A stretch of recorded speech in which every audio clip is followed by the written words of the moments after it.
రమ్మల మూలమైన పెద్దమ్మవు నీవేలే, భువనాలను పాలించే అమ్మవు నీవే కదా. అమ్మా పరమేశ్వరి జననీ జగదీశ్వరి శ్రీ దుర్గా భవానీ గౌరీ నమోస్తుతే. ఉదయ భాస్కర కిరణం నీ పదముల కొలువగా, నీ ముంగిట నిలచెను అమ్మాయిక మేలుకు.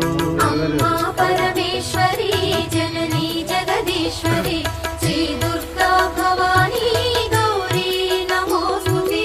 సుప్రభాత గీతికలు గంధర్వులు పలుకగా, సప్త మహర్షులు నిన్నే పూజింపగ నిలచిరి. అమ్మా పరమేశ్వరి